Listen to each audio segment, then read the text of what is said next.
अस्सलामुअलैकुम नाज़रीन, हम आपको वेलकम करते हैं हमारे आज के प्रोग्राम टी टाइम में। आज हम आपको एक बहुत खूबसूरत जगह पर लेकर आए हैं और उस जगह का नाम है पोर्ट ग्रैंड। हम सबको ही अपनी ज़िंदगी में किसी न किसी मोड़ पर पहली बार ज़हनी तनाव का सामना हो सकता है।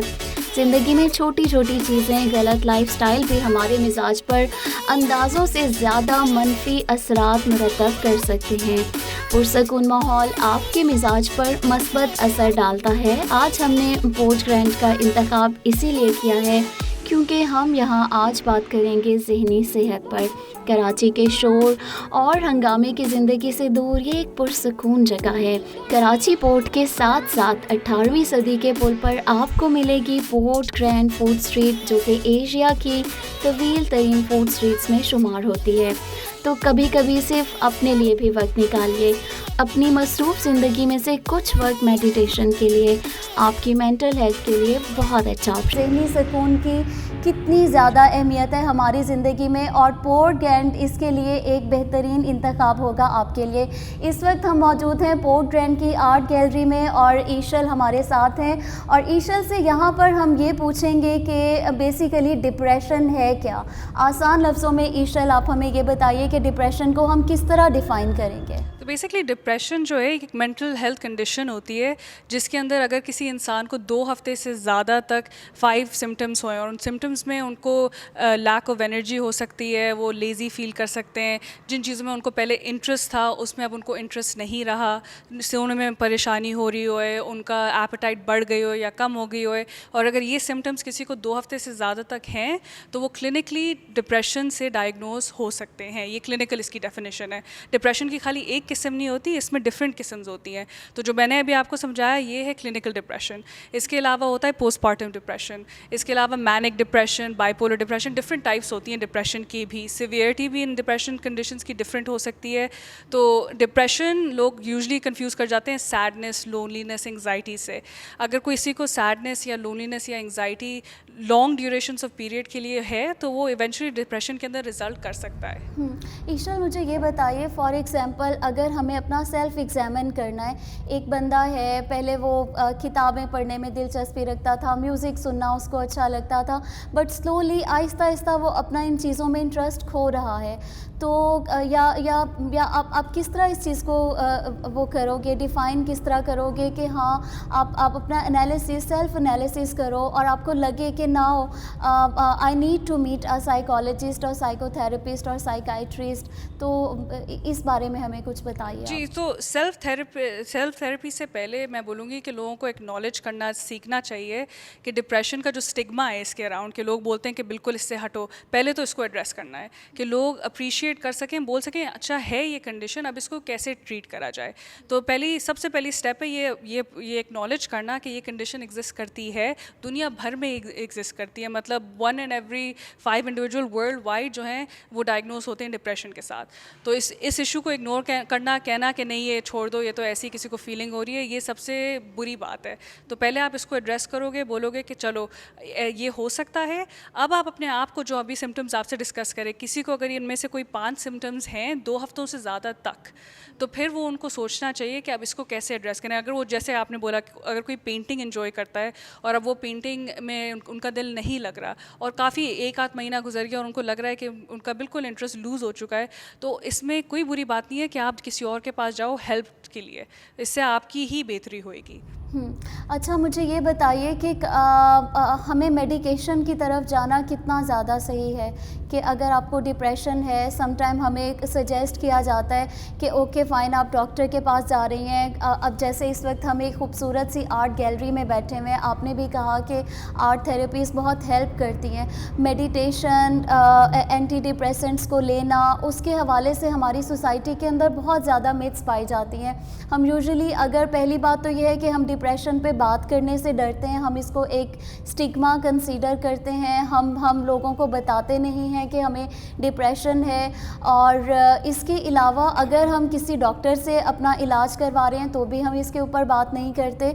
तो मुझे आज आप ये बताइए कि एंटी डिप्रेसेंट्स लेना कहाँ तक ठीक है, या हमें साइकोथेरेपी के सेशंस ही लेना काफ़ी होता है, या इन दोनों का कॉम्बिनेशन है कि आपको एंटी डिप्रेसेंट्स भी लेनी चाहिए, आपको साइकोथेरेपी के सेशंस भी लेने चाहिए, मेडिटेशन, लाइक इन सब का आप कॉम्बिनेशन बताइए कि क्या है। जी, तो इसको मैं आंसर करने से पहले आपको बताऊंगी कि मेडिकेशन से होता क्या है।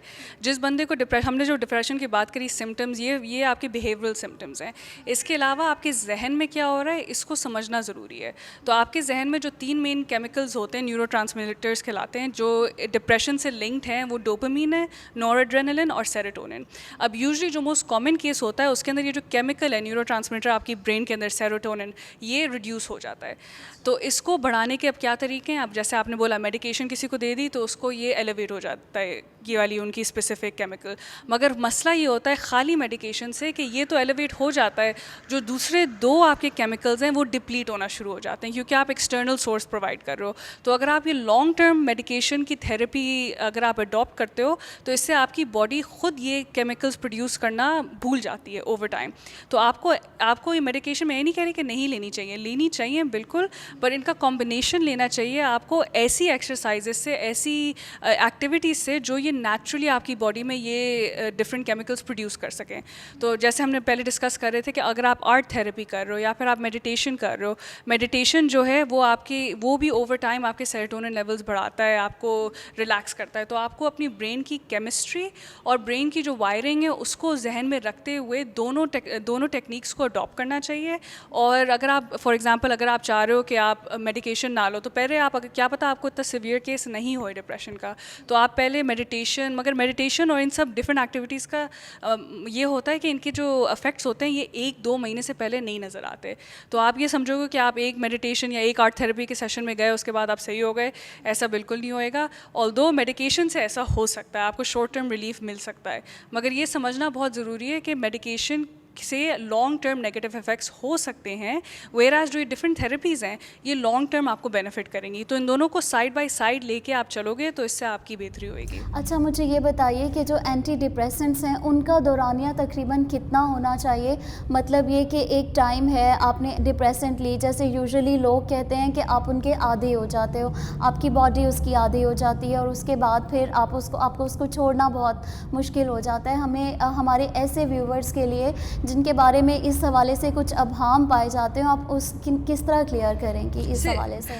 आपको ये देखना है कि ऑब्वियसली अगर आपको थ्रेशोल्ड बढ़ाने की ज़रूरत पड़ी क्योंकि आपके ऊपर वो इफेक्ट नहीं हो रहा उस डोसेज से जो आपको मिली हुई है, इसका मतलब आपकी बॉडी यूज़ टू हो चुकी है इस मेडिकेशन की। तो इसलिए मैंने जैसे बोला कि आपको खाली मेडिकेशन पे रिलाई नहीं करना चाहिए, क्योंकि फिर अगर आप दूसरे मीन्स से भी ये अपने केमिकल्स को बढ़ा पा रहे हो तो उससे ये होएगा कि आपकी जो बॉडी है वो सेल्फ रेगुलेट करना सीख जाएगी। तो आपको डोसेज भी बढ़ाने की ज़रूरत नहीं पड़ेगी एंड इवेंचुअली आप डोसेज को टेपर ऑफ भी कर सकोगे। अच्छा, मुझे ये बताइए कि एंजाइटी, पैनिक अटैक्स, क्या ये डिप्रेशन ही की काइंड्स हैं? ये अलग वो हो जाती हैं, कंडीशंस हो जाती हैं, मगर कुछ मेडिकेशंस के ये साइड इफ़ेक्ट हो सकते हैं। पैनिक अटैक्स हो गए, आपको एंजाइटी, सिवियर एंजाइटी हो गई, हार्ट बर्न, ये सब मेडिकेशन के इफ़ेक्ट्स भी हो सकते हैं। समटाइम आपको अपनी हार्ट बीट बहुत लग रहा होता है कि बहुत तेज़ है, तो ये हम पैनिक अटैक में कंसीडर करेंगे या ये किसके अंदर, एंजाइटी में आएगा? ये हर एक मतलब डिपेंड करता है कि आपको और आपके क्या सिम्टम्स है। एक सिम्टम पे बेस करके आप नहीं बोल सकते कि ये इसको डिप्रेशन है, इसको एंजाइटी है। डिपेंडिंग ऑन साइड इफ़ेक्ट भी हो सकता है, या फिर आपको पैनिक अटैक स्ट्रेस की वजह से भी हो सकता है, या फिर आपको एंजाइटी मतलब किसी आप स्टेज पे परफॉर्म करने जा रहे हो उससे पहले भी हो सकती है। तो कंडीशन, एनवायरनमेंट, जो आपकी और फिजियोलॉजिकल चेंजेस हैं, उन सबको जहन में रखते हुए आप डायग्नोस कर सकते हो कि क्या आपको कंडीशन है। Thank you so much Ishal. यहाँ हम आर्ट गैलरी से अब निकल के हम पोर्ट ग्रैंड के दूसरे हिस्सों में जाके डिप्रेशन का टॉपिक अभी हमारा ख़त्म नहीं हुआ, लेकिन मैं चाहती हूँ कि साथ साथ हम आपको पोर्ट ग्रैंड भी दिखाएं और हम डिप्रेशन जैसे टॉपिक के ऊपर, जैसे ड्राई टॉपिक के ऊपर जो आपको लगता है कि थोड़ा ड्राई है, आप हमारे साथ इंजॉय भी करें। तो चलिए हम अब आर्ट गैलरी से बाहर चलते हैं और कंटिन्यू करते हैं। Thank you. अच्छा ईशल, यहाँ पे आप मुझे ये बताइए कि ये डॉट क्या है? तो बेसिकली डॉट माइंड अनलॉक मेरी अपनी कंपनी है और ये जो है ये मेंटल हेल्थ डिसऑर्डर्स को डायग्नोस करती है सेंसर्स के थ्रू। हमने एक हेडसेट बनाया है और फिर आपको थेरेपी प्रोवाइड करती है गेम्स के थ्रू। अच्छा, तो आपको ये ख़्याल किस तरह आया इस हेडसेट को बनाने का और इस ऑर्गेनाइजेशन को बनाने का? ऐसा क्या हुआ था? तो मैं एक्चुअली इलेक्ट्रिकल इंजीनियर के तौर पे ग्रेजुएट करी थी बाहर से, और बाहर आपको बैचलर्स करना ज़रूरी होता है। उसके बाद मेरा इरादा था मेडिसिन करने का। तो मेडिसिन करने से पहले मैंने एक इवेंट में हिस्सा लिया जिधर आप कोड करते हो 48 आवर्स के लिए। तो वहाँ पे एक एप्लीकेशन बनाई थी जिन बच्चों को ऑटिज़म होता है उनके लिए। तो फिर हमने काफ़ी अवार्ड्स उसके लिए जीते थे और काफ़ी हमें वहाँ पे ट्रैक्शन मिली थी। तो उसके बाद रिसर्च शुरू हो गई थी, ये कुछ 4 साल पहले की बात है। तो ऑटिज़म मैंने इसलिए चूज़ करा था क्योंकि मैंने खुद स्पेशली चिल्ड्रन को काफ़ी टीच करा हुआ है, इधर पाकिस्तान में भी और इंटरनेशनली भी। और मसला ये अभी तक ये लोग क्या करते हैं कि जो अलग बच्चे होते हैं जिनकी अलग दिमागी हालत होती है, उनको ट्रीट एक तरीके से करा जा रहा होता है, उनकी कंडीशन को पर्सनलाइज ट्रीटमेंट नहीं दी जा रही होती। तो इस इशू को एड्रेस करने के लिए फिर मैंने ये हेडसेट बनाया था जो दिमाग की आपकी ब्रेन वेव एक्टिविटी पढ़ता है, डायग्नोस करता है आपको क्या कंडीशन है और फिर उसके अकॉर्डिंगली थेरेपी प्रोवाइड करता है। अच्छा, तो ये जो आपका हेडसेट है, इज़ दैट पॉसिबल कि हमें आप एक लाइव डेमो दे दें आज? जी बिल्कुल, तो इस हेडसेट का हम डॉक्टर अली के साथ डेमो करेंगे। ये हमारे मेडिकल एडवाइज़र हैं। अच्छा, तो अली मैं इनसे- वेलकम टू आवर शो। आप प्लीज़, बहुत शुक्रिया। आप हमें बताइए कि ये किस तरह काम करता है और हमें ईशर बताएंगे कि उनका हेडसेट किस तरह काम करेगा। और जी, तो बेसिकली हमारी क्या कहते हैं एप्लीकेशन के अंदर, पोर्टल के अंदर एक डॉक्टर का सेगमेंट है या फिर प्रोवाइडर का, जिधर वो डॉक्टर जो है मल्टीपल पेशेंट्स को इसके ऊपर साइन अप कर सकता है। तो फिर हम लोग यहाँ पे जाते हैं थेरेपी पे और हम पेशेंट को सेलेक्ट करते हैं। यहाँ पे पेशेंट का पूरा डेटा आ जाता है। अब यहाँ पे वो थेरेपी भी कर सकते हैं, पेशेंट की ब्रेन वेव एक्टिविटी भी पढ़ सकते हैं। वो कैसे पढ़ते हैं? इस हेडसेट के अंदर सेंसर्स लगे हुए हैं, जो सेंसर्स आपकी ब्रेन के ऊपर जाते हैं। आपकी ब्रेन के अंदर इलेक्ट्रिकल एक्टिविटी हो रही होती है, इलेक्ट्रिकल इम्पल्सेस, हम उनको कैप्चर करते हैं और उसके थ्रू फिर देखते हैं कि आपको क्या मेंटल हेल्थ कंडीशन हो सकती है। तो अभी डेमो के लिए हम लोग ये 30 सेकेंड्स लाइव डेमो करेंगे अली के ऊपर, और फिर इसको ऑन करते हैं, ये ब्लूटूथ के थ्रू कनेक्ट होता है और फिर हम रिजल्ट्स चेक कर सकते हैं कि 30 सेकंड्स में आपको स्नैपशॉट मिलता है कि अभी आप कैसा फील कर रहे हैं। अगर आपको स्ट्रेस, एंजाइटी या फिर तो वो नींद इस आ पर रही आ होगी, वो इस जाएगा। पर आ जाएगा। जी, दैट्स तो ग्रेट। अली अगर आप ये, तो अभी हमने ये 2 हेडसेट्स बनाए हुए हैं। इसको थोड़ा सा अगर आप नीचे शिफ्ट करो, हमने अभी 20 और का ऑर्डर करा। ये वाला जो स्पेसिफिक हेडसेट है ये मेरे हेड साइज़ के हिसाब से बना हुआ है, तो इसलिए इसके ऊपर फिंगर रखने की ज़रूरत पड़ रही है। सारे कनेक्ट हो गए और हम लोग फिर प्रोसीड हो पाएंगे। मैं ऊपर कर देती हूँ। अब 30 सेकंड्स तक ये इनकी ब्रेन वेव एक्टिविटी पड़ेगा। आई डोंट थिंक ये अच्छे कैंडिडेट थे क्योंकि इनकी ब्रेन वेव एक्टिविटी बहुत स्मूथ है। ये रिलैक्स भी रहते हैं और कॉन्सेंट्रेटेड भी रहते हैं। मैं लगाती तो अच्छा, मैंने बोला वो बिल्कुल फॉरन रेड हो गया। सही। और 30 सेकंड्स में फिर जो रिजल्ट आएंगे, तो इसके ऊपर आप स्क्रीन के ऊपर देख सकते हैं खाली कंसंट्रेशन और रिलैक्सेशन लिखा हुआ है। ये इसलिए ताकि वो जो यूज़र है उसको मतलब अचानक से देख के अपने रिजल्ट्स कोई ज़्यादा शॉक ना मिले या फिर उनको बेयर मिनिमम इन्फॉर्मेशन मिले और फिर डॉक्टर्स के लिए इंटरप्रेट कर सकते हैं। तो अब इसके अंदर हम लोग डिटेल्स में जाते हैं। बेसिकली ये जो है, ये जो आप डिफरेंट यहाँ पे वैल्यूज़ देख रहे हैं, थीटा, बीटा, अल्फ़ा, डेल्टा, ये सब आपकी ब्रेन में रिकॉर्ड हो रही होती है। इन एक एक वेव्स की अलग अलग मकसद होते हैं। अगर थीटा बहुत हाई होए तो किसी को डिप्रेशन हो सकता है, और ये होना चाहिए in sync with beta being very low. इसके अलावा अल्फ़ा जो है इसका रिलैक्सेशन से ताल्लुक़ है, बीटा जो है इसका फोकस से ताल्लुक़ है, डेल्टा जो है इसका नींद से ताल्लुक़ है। तो इनका डेल्टा अभी देखें हम सबसे हाईएस्ट है, तो इनको नींद अभी आ रही है, शायद वो बोर हो रहे हैं थोड़े से। और इसके अलावा इनकी कंसंट्रेशन भी आपने देखी, बीटा सबसे लो है तो इसका मतलब कंसंट्रेशन इनकी गिरी हुई है, मगर इनका अल्फ़ा हाई है, इसका मतलब ये रिलैक्स्ड है। तो इनके डिफरेंट कॉम्बिनेशन से आप डिफरेंट मेंटल हेल्थ कंडीशंस को डायग्नोस कर सकते हैं। जी, और फिर थेरेपी मैं आपको कोई उसका डेमो दे दूँगी, उसकी वो करने की ज़रूरत नहीं है। हमारी एक गेम में से ये गेम है जिसके अंदर आप एक स्क्विरल भाग रहा होता है और आप उस स्क्विरल की स्पीड जो है वो अपने हेडसेट से कंट्रोल कर रहे हो। ये एक थेरेपी का फॉर्म है। तो मैं इसके अंदर नो दबाऊंगी क्योंकि वो फिर कनेक्टिविटी में टाइम लगता है। बेसिकली गेम के अंदर आप देखेंगे कि एक स्क्विरल है जो भाग रही है, और जितना आपका फोकस ज़्यादा होएगा उतनी वो तेज़ भागेगी, जितना आपका फोकस कम होएगा उतनी वो स्लो हो जाती है। ओके। तो ऑटोमेटिकली इससे होता ये है कि बहुत आप दिलचस्प। जी, तो आपका इससे होता ये है कि आप चाहोगे कि स्क्विरल तेज़ भागे तो आप अपना फोकस वापस लेके आओगे। इस थेरेपी को कहते हैं neuro feedback therapy. Neurofeedback therapy. इसका ओके। बहुत सिंपल सा एक एग्जांपल है, जैसे आप जिम जाते हो और वहाँ पे अपनी वो एक्सरसाइज करते हो ताकि आपके मसल्स बढ़ें, तो आपकी दिमाग भी एक मसल की तरह है। तो उसको न्यूरो फीडबैक थेरेपी आप समझें आपकी दिमाग के लिए एक्सरसाइज है। तो आप जितना करेंगे उतनी आपकी जो दिमाग है वो और हेल्दी होगा और आपके लिए बहुत बेनिफिशियल भी होगा। तो आपका ब्रेन भी एक मसल, ये लोग भूल जाते हैं कि मसल है, आपको इसको एक्सरसाइज करना ज़रूरी है। जैसे आप अपने आप को एक्सरसाइज करते हो वैसे ही आपको ज़रूरी है कि आप अपने दिमाग को भी एक्सरसाइज रखो, ताकि आपको जो मेंटल हेल्थ प्रॉब्लम्स हैं वो आगे जाके डेवलप ना होएं, और या फिर तो अगर आपको हैं तो आप उनको बेहतर कर सको। बहुत दिलचस्प। अच्छा ईशल, मुझे ये बताइए कि हमारे वो नाज़रीन जो इस वक्त देख रहे होंगे आपको और वो इस डिवाइस को हासिल करना चाहें या इस्तेमाल करना चाहें, तो उनके लिए आप क्या सजेस्ट करोगे? तो हमारी ये डिवाइस कमर्शियली अवेलेबल होएगी जनवरी में। अभी हम लोग इसको बेटा टेस्ट कर रहे हैं कुछ पार्टनर्स के साथ, तो जनवरी में हम लोग इसको सेल कर रहे होंगे क्लिनिशियंस फिजिशियंस को। तो अभी हम लोग इसको कंज्यूमर्स को डायरेक्टली दे नहीं रहे, मगर हमारा अपना हम लोग क्लिनिक भी खोल रहे हैं जनवरी में। तो अगर किसी को इस थेरेपी में इंटरेस्ट है, हमारे हेडसेट में इंटरेस्ट है, तो हम लोग पूरी एक वैरायटी ऑफ थेरेपीज़ ऑफर करेंगे, इसके थ्रू भी, आर्ट के थ्रू भी, सब मगर हेडसेट के थ्रू होंगे। आप हेडसेट पहनोगे और फिर थेरेपी जो भी आपके लिए कस्टमाइज डेवलप करी जाएगी आप उसमें इंगेज करोगे। और इसके चार्जेस क्या होंगे? इकोनॉमिकल होंगे? मतलब एक आम आदमी भी इसको इस्तेमाल कर सकेगा? हमारा स्कोप यही है कि हम लोग इसको एक्सेसिबल, ऐसी चीज़ बनाएं जो एक्सेसिबल होए हर किसी के लिए।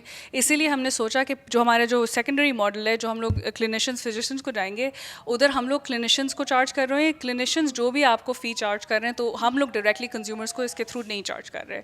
तो आपका जो थेरेपिस्ट है for example, whatever they're charging you, वो आपको उससे ज़्यादा चार्ज नहीं करेंगे, तो उनको हम लोग चार्ज कर रहे होंगे for our services. Very good, excellent, best of luck. हमारी आपके you so इसके लिए much. Best wishes. और यहाँ से हम इस सेशन को ख़त्म करते हैं। नाज़रीन, हमारे माशरे के अंदर एक ये भी अभाम पाया जाता है, एक ये भी तसव्वुर आम है कि अगर कोई इंसान ये कहता है कि उसे कोई ज़हनी मर्ज़ लाहक है, तो लोग उसे पागल समझना शुरू कर देते हैं, और लोगों के यही रवैये, यही नेगेटिव एटीट्यूड्स उस इंसान के इलाज में सबसे बड़ी रुकावट बन जाता है। ब्रेक के बाद हम डिप्रेशन की मज़ीद डायमेंशंस के ऊपर बात करेंगे, हमारे साथ रहिएगा।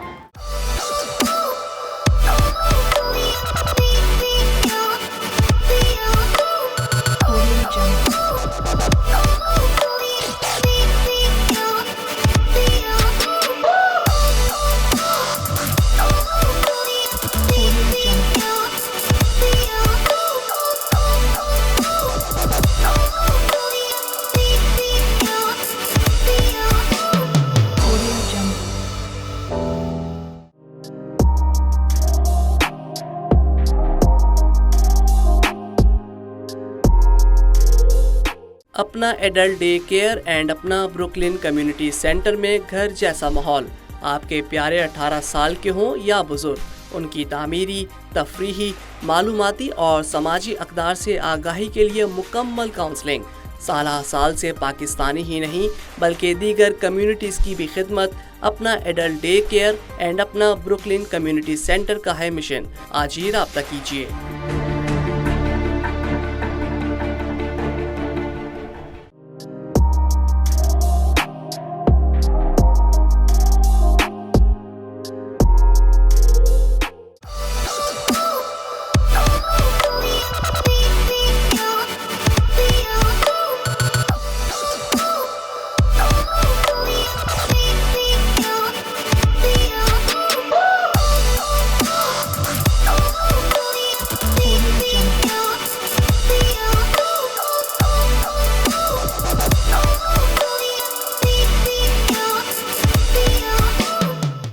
हमारे साथ अली हैं। अली को हमने शामिल गुफ्तगू किया। अली, मैं यहाँ पे आपसे, मेरा सवाल ये है कि आप मुझे ये बताइए कि पाकिस्तान में जो लोग हैं उनको डिफरेंट, अगर हम डिसऑर्डर्स की बात करें, मेंटल डिसऑर्डर्स की बात करें, तो उनको आप डिफ़ाइन करेंगे?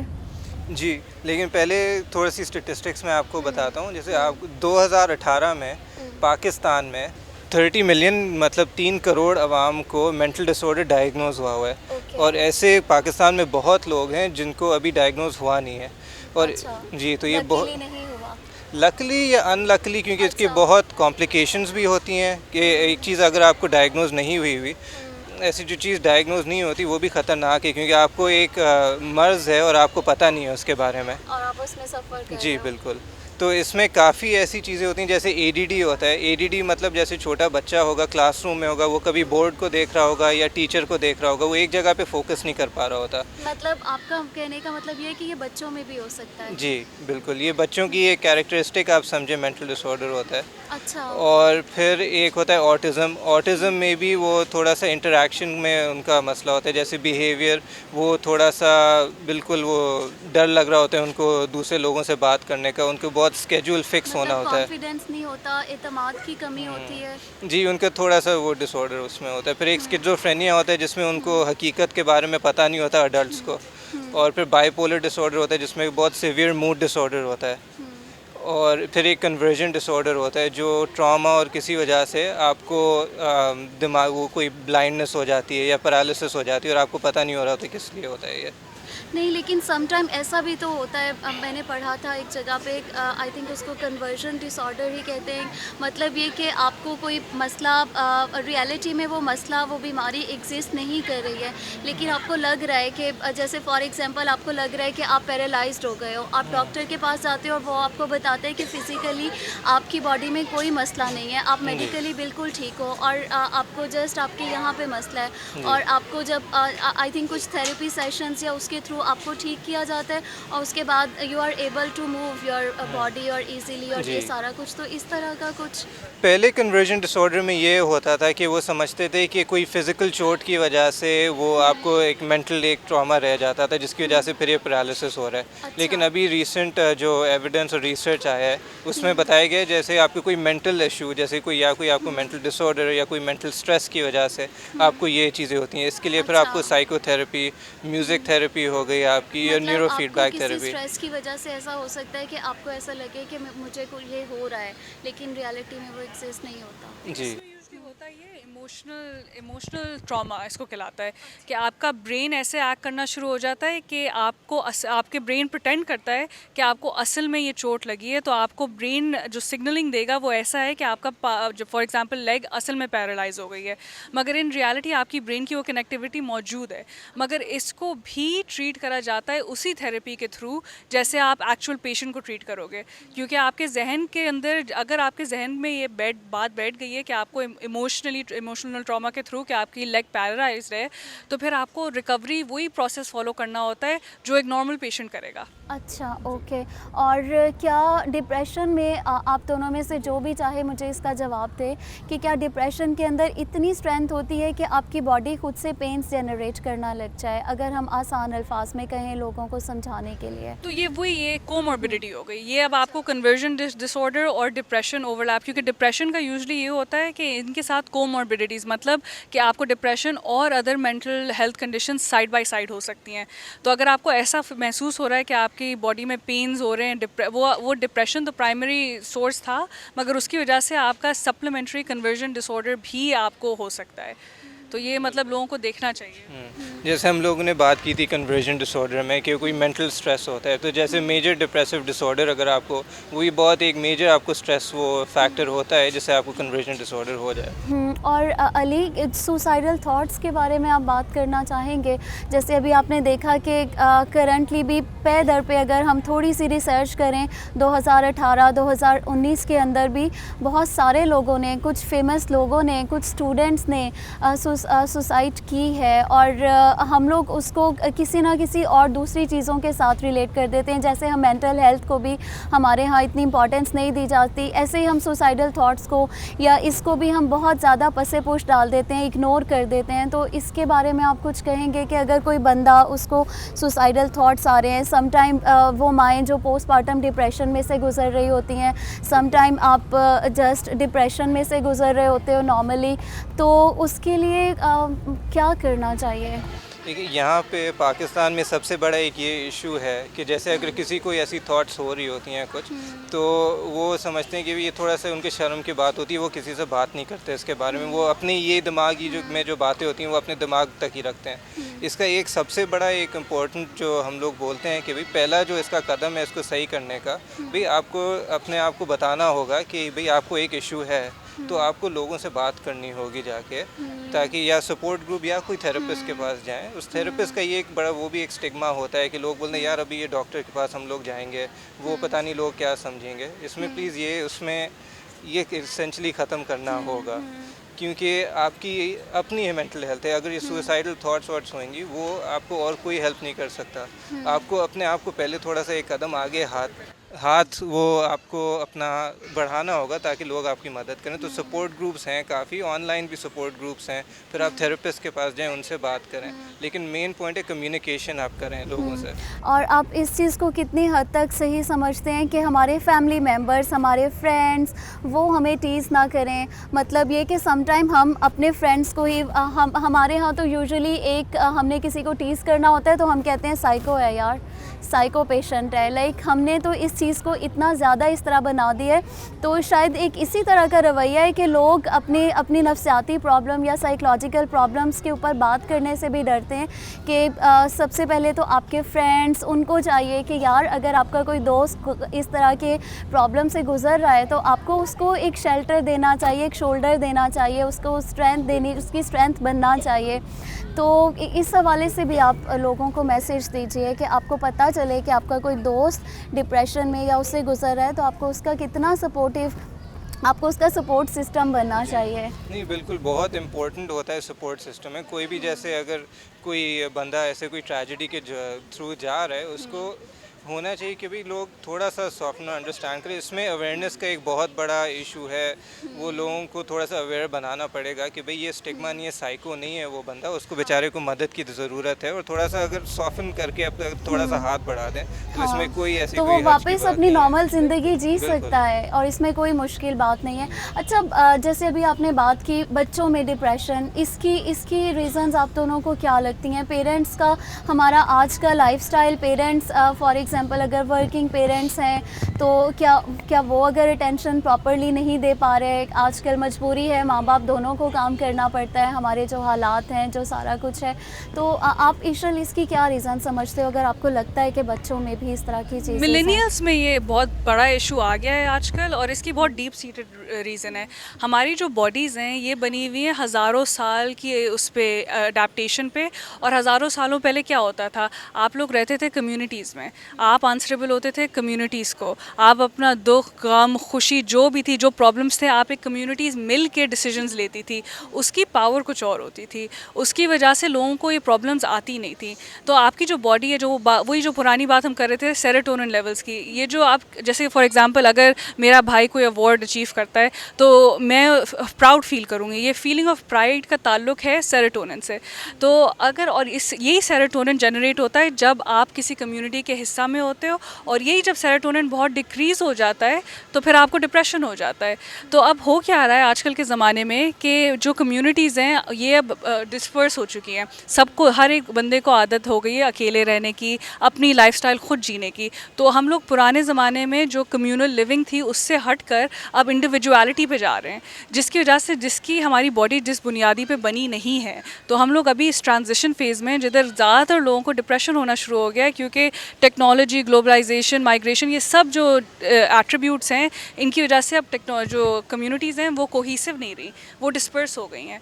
तो ये बात वही उस पर आ जाती है जो अली बात कर रहे थे अभी, कि आपका सपोर्ट सिस्टम, बेशक आपकी कम्युनिटी में ना, आपके पास एक स्ट्रॉन्ग कम्युनिटी नहीं हो, आपका इमीडिएट सपोर्ट सिस्टम फैमिली होती है। अगर आपके फैमिली मेम्बर्स नहीं हैं तो आपके फ्रेंड्स होंगे, फ्रेंड्स नहीं हैं तो अब आजकल ऑनलाइन आप इस प्लेटफॉर्म को यूज़ करो किसी बेहतरी के लिए, इसके अंदर 10,000 आपको सपोर्ट ग्रुप्स मिल जाएंगे। तो आप इन सपोर्ट ग्रुप्स के थ्रू बेसिकली अपने आप को बेहतर कर सकते हो, डिप्रेशन आप एड्रेस कर सकते हो। Loneliness was the highest reason जिसकी वजह से लोग डिप्रेस हो रहे थे, मिलेनियल स्पेसिफिकली। तो ये सब चीज़ें लोगों को अवेयरनेस एक तो स्प्रेड करना, और फिर दूसरा कम्युनिटी, सेंस ऑफ कम्युनिटी और सपोर्ट ग्रुप्स फॉर्म करना एक बहुत ज़रूरी चीज़ है हमारी सोसाइटी में।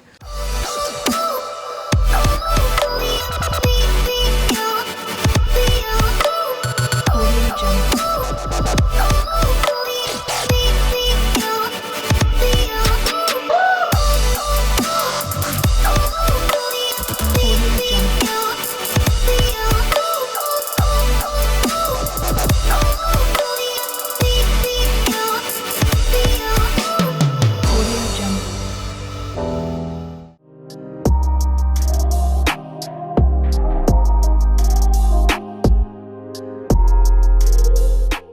पेरिज शेवरलेट तमाम कंपनियों की गाड़ियां स्पेशल APR रेट 0.9 से 1.9 तक खरीद फरमाएं। TLC ड्राइवर्स के लिए स्पेशल फाइनेंसिंग दस्तयाब है। Come to David Chevy. Whatever prices you got, we beat it all day.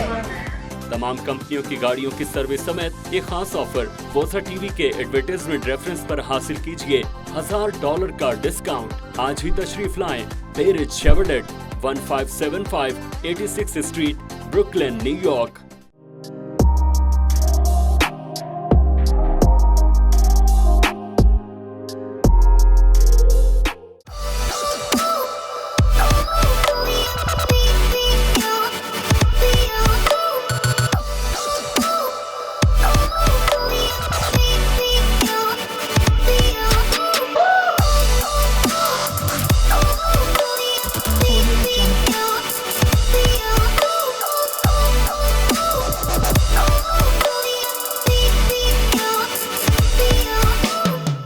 अच्छा, मुझे ये बताएं ईशल कि जैसे अगर कुछ लोग इस तरह जैसे फॉर एग्ज़ाम्पल हम ब्रेन स्ट्रोक के ऊपर बात करें तो ऐसे लोग जो फॉर एग्ज़ाम्पल एक पार्टनर है उसको ब्रेन स्ट्रोक हुआ है और उसके साथ जो उसका दूसरा लाइफ पार्टनर है और वो उसकी देखभाल कर रहा है तो और उसको भी लग रहा है कि वो उसको देखते देखते खुद डिप्रेशन में जा रहा है, तो उसके लिए आप क्या सजेस्ट करेंगे ऐसे कपल्स के लिए?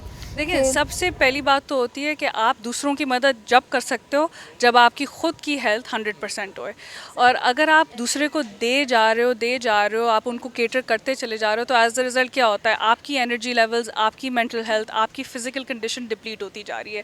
जब आप खुद डिप्लीटेड होगे तो आप दूसरे की कैसे हेल्प कर सकते हो? फिर ये एक और स्टिग्मा आ जाता है हमारी सोसाइटी में कि लोग कहते हैं अगर आप अपने बारे में सोचो तो आप सेल्फिश हो, मगर लोगों को ये समझना चाहिए कि आप जब तक अपने आप को फुली ऑप्टिमल बेस्ट हेल्थ में नहीं रखोगे आप दूसरों की मदद नहीं कर सकते। तो ऐसे लोगों को सबसे पहले तो ये मैसेज है कि आप थोड़ा सा टाइम निकाल के, बेशक उनको ज़्यादा ज़रूरत है, सही है, मगर आपको एटलीस्ट हफ्ते में 1-2 घंटे चाहिए जिधर आप ऐसी चीज़ करो जो आपकी एनर्जी लेवल्स रिप्लेनिश कर सके। और इसके अलावा आप एक्सटर्नल हेल्प ढूंढ लो जो आपको फैसिलिटेट कर सके ऐसी किसी कंडीशन में, मतलब जिस लोगों में जो इसमें रह रहे हैं उनको उनके साथ डील करने के लिए। इसके अलावा आई थिंक अली इसके बारे में थोड़ा सा ज़्यादा जानते हैं। अली प्लीज़ आप बताइए हमें। इसमें ये होता है जैसे हम लोग बहुत बात करते हैं स्ट्रोक के बारे में कि भाई स्ट्रोक बहुत इंपॉर्टेंट है, केयर टेकर चाहिए, लेकिन लोग भूल जाते हैं केयर टेकर भी एट द एंड इंसान है। अगर उनको 5-10 मिनट दिन का अगर अपने लिए चाहिए होता है तो उसका ये मतलब नहीं होता कि वो बुरे हो गए। भाई वो भी आखिर अब ये भी देखें कि चलो 10 मिनट उन लोगों ने लिया लेकिन बाकी के 23 घंटे वो अपने दूसरे उसको केयर दे रहे हैं, तो उन 10 मिनट को थोड़ा सा वो अपना रिप्लेनिश कर लें, उसमें कोई बुरी बात नहीं है। मैं तो इनकरेज करता हूँ कि आप करें ये ताकि आपका थोड़ा सा एक पीस ऑफ माइंड हो। अच्छा, अली और ईशल आप दोनों मुझे ये बताइए कि एक हमारे यहाँ मिथ ये भी पाई जाती है कि डिप्रेशन को कुछ लोगों को ये लगता है कि आप जहाँ मेडिटेशन के ज़रिए आप इसको हैंडल कर सकते हो वहाँ फूड के ज़रिए भी कर सकते हो, ऑल्दो के जैसे हम पहले बात कर रहे थे कि लाइफस्टाइल के साथ ये कनेक्ट करता है और ये सारी चीज़ें। तो इस मिथ को आप मैं चाहूँगी कि इस अभाम को भी आप लोगों का दूर कीजिए कि फ़ूड के साथ आप डिप्रेशन को कितनी हद तक आप ख़त्म कर सकते हो या इसका जस्ट ताल्लुक़ आपके लाइफस्टाइल के साथ है। तो इसका एक डायरेक्ट और इनडायरेक्ट लिंक भी है, मतलब आपकी फूड इनटेक के साथ। मतलब मैं ये नहीं बोलूँगी कि आप ये खाना शुरू कर दो आपका डिप्रेशन दूर हो जाएगा। जो लोग ये बात करते हैं वो मतलब उनको पता नहीं है वो किस बारे में बात कर रहे हैं। कुछ मिनरल्स आपकी बॉडी से डिप्लीट ओवर टाइम होने की वजह से इफ़ेक्ट हो सकता है, मगर कोई ऐसी वो सोल्यूशन नहीं है कि आप अगर ये खाओगे तो आपका डिप्रेशन दूर हो जाएगा। मतलब फॉर एग्जांपल ओमेगा 3 ऑयल्स बोलते हैं सप्लीमेंट लेनी चाहिए, इससे डिप्रेशन के सिम्टम्स एलिवेट होते हैं, ये सही है, मगर इससे ज़्यादा ज़रूरी है कि आप जाके एक्सरसाइज करो, क्योंकि डिप्रेशन का ताल्लुक है वही आप 3 केमिकल्स पे मैं फिर से आ जाऊँगी, डोपामिन, सेरोटोनिन और noradrenaline. Dopamine is feeling good, happy hormone है। आप जब एक्सरसाइज करते हो तो डोपामिन रिलीज़ होता है, तो आपको क्या चाहिए, आपको चाहिए कि आपकी बॉडी ये केमिकल रिलीज़ करे ताकि आपका डिप्रेशन के सिम्टम्स या आपके ओवरऑल जो डिप्रेसिव सिम्टम्स हैं वो कम होए। जो लोग एक्सरसाइज करना शुरू करते हैं फिर ऑटोमेटिकली उनकी लाइफस्टाइल में उनको वो डाइटरी चेंजेस, फूड के चेंजेस आ जाते हैं। तो डायरेक्ट लिंक नहीं है मगर इनडायरेक्ट लिंक मैं कहूँगी है। अब ये अली आई थिंक इस पर एक्चुअली आई वुड से दुनिया में बहुत सारे रिसर्च आर्टिकल्स भी आए हैं इस पे कि दिखाते हैं कि एक्सरसाइज आपकी बेस्ट एंटी डिप्रेसेंट है। तो अगर आप फिज़िकली एबल हैं तो आप प्लीज़ 5 मिनट 10 मिनट, अब एक्सरसाइज का ये मतलब नहीं होता कि आप जिम में जाएं और 1.5-2 घंटे आप बिल्कुल हैवी वेट करें। इस एक्सरसाइज का ये भी है कि भाई आप सीढ़ियाँ 2-3 बार चढ़ें। बस थोड़ा सा आपका बेसिकली जो हार्ट रेट होता है उसको थोड़ा सा एलिवेट करें, अपने आप को थोड़ा सा ब्लड पंप जो बोलते हैं हम लोग, वही एक्सरसाइज करें, थोड़ा सा ब्लड पंप अपना हो तो आप एक्टिव होएं, उसी से ही आपका थोड़ा डोपामिन और ये सब हार्मोन्स रिलीज होना शुरू होते हैं। आपका एक्टिव लाइफस्टाइल। अच्छा, ये बताइए कि एक्सरसाइज करने के लिए, जैसे योगा का अमूमन कहा जाता है कि सुबह का टाइम जो है वो आइडियल है, यूजुअली ये कहा जाता है। तो मेंटल हेल्थ के लिए, अच्छी मेंटल हेल्थ के लिए आप दोनों ने एक्सरसाइजेज़ को आपने कहा कि उसको कंसीडर किया जाए। तो आप दोनों के ख़्याल में सम टाइम हमारा इतना बिज़ी लाइफ स्केड्यूल हो चुका है कि हमारे पास सम टाइम वक्त नहीं बचता। इतने टफ़ स्केड्यूल के बाद, दिन के बाद जब थके हारे आप घर जाते हो तो दिल आपका यही चाहता है कि बस बैठो और आप सो जाओ। तो उस वक्त कुछ ऐसी एक्सरसाइजेज़ जो हम बेड पे हम सोते हुए हम लेट कर सकें, कुछ इस तरह की चीज़ें, क्या वो मेडिटेशन में कंसीडर होंगी? जो है ना, तो एक तो ये ब्रीदिंग टेक्निक्स होती हैं। एक कहलाती है जो बहुत फेमस है, वो है बॉक्स ब्रीदिंग। उसमें क्या होता है, आप उसके अंदर 4 सेकंड तक इनहेल करते हो अपने नोज़ के थ्रू, 4 सेकंड तक, फिर आप 4 सेकंड के लिए उसको रोकते हो, फिर 4 सेकंड के लिए एक्सेल करते हो, फिर 4 सेकंड रोकते हो। तो इसलिए बॉक्स ब्रीदिंग इसको कहलाई जाती है। ये एंग्जाइटी, स्ट्रेस, आपके माइंड को क्लियर करता है। मतलब देयर न्यूमरस ये ब्रीदिंग टेक्निक्स ऑनलाइन अवेलेबल हैं, आप ब्रीदिंग टेक्निक्स लिखें आपको मिल जाएंगी। मेडिटेशन लोग यूजुअली कंफ्यूज कर जाते हैं नमाज, रोज़े, इससे। ये भी एक फॉर्म ऑफ मेडिटेशन है, मगर इसका मतलब ये नहीं है कि आप खाली ये ही करो। इसके अलावा आप अगर, जैसे आपने कहा, आप थके हारे वापस आए हो एक टायरिंग दिन से, तो आप सिंपल ब्रीदिंग एक्सरसाइजेस 10 से 15 मिनट तक, माइंडफुलनेस कहलाती है प्रैक्टिस, तो आप ये माइंडफुलनेस प्रैक्टिस करो 10-15 मिनट के लिए, हर रोज़ करने की आप आदत बनाओगे, आपके माइंड को क्लैरिटी मिलती है। ये ऐसी एक बात करने वाली नहीं है, इसके पीछे इतनी साइंस है जो बैक करती है। जो यूट्यूब पे इतने म्यूज़िक पड़े हैं कि आप रेन को सुने और रेन की बिल्कुल। आवाज़ सुने, क्योंकि वो असल मसला तो ये है ना कि हम नेचर से बहुत दूर होते जा रहे हैं। नेचर से भी दूर होते जा रहे हैं। और ये जो आप जब फॉर एग्जांपल रेन के साउंड को सुनते हैं, या फिर आप ये ब्रीदिंग एक्सरसाइज करते हैं, तो थोड़ा सा अगर इसको साइंसी टर्म्स में आप देखेंगे तो इसके अंदर आप अपने ब्रेन के अंदर कुछ वेव्स एक्टिव कर रहे हो। जैसे आप जब ब्रीदिंग टेक्निक्स करते हो तो अल्फ़ा वेव्स, जो आपके प्री फ्रंटल लोब, जो आपके आगे वाले हिस्से दिमाग के अंदर जनरेट होती हैं, अल्फ़ा जब हाई हो जाती हैं तो इसका मतलब आपकी रिलैक्सेशन बढ़ गई है। तो आपको अपनी अल्फ़ा वेव्स बढ़ानी है, आप उसको ब्रीदिंग के थ्रू करो, आप उसको रेन की म्यूज़िक सुनने के थ्रू करो, आप जाके बाहर एक उसके समंदर के साथ जाके बैठ जाओ 5 मिनट के लिए।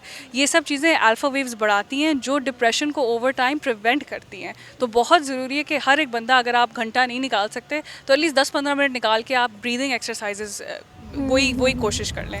चलिए, हम अब अपने प्रोग्राम के एंड की तरफ बढ़ रहे हैं और लास्ट में मैं आप दोनों से चाहूँगी कि आप दोनों मेंटल हेल्थ के बारे में, कि एक इंसान के लिए, जैसे यूजुअली हमारे माशरे के अंदर हमें बुखार हो रहा है, फ्लू हो रहा है, कोई और बीमारी हो रही है तो हम डॉक्टर के पास भागते हैं, लेकिन मेंटल हेल्थ को हम बहुत पसे पोश छोड़ चुके हैं। आज के दौर के अंदर हमारी ज़िंदगी भाग रही है, हम उसके साथ भाग रहे हैं, लेकिन हमें पता ही नहीं है यार कि हम अपने दिमाग के साथ क्या कर रहे हैं। तो मैं आप दोनों से चाहूँगी कि आप दोनों अपने ऑडियंस को, अपने व्यूवर्स को जो आपको देख रहे हैं, उनको मैसेज दें कि आपकी मेंटल हेल्थ जो है वो कितनी इम्पॉर्टेंट है आपकी अच्छी सेहत के लिए। बेसिकली मेंटल हेल्थ, आप इसको समझ लें कि ये आपका जो ब्रेन है, ये आपकी पूरी बॉडी को कंट्रोल करता है। जो आप सोते हो, जागते हो, खाते हो, खाना डाइजेस्ट करते हो, ये सब आपके ब्रेन के थ्रू हो रहा है।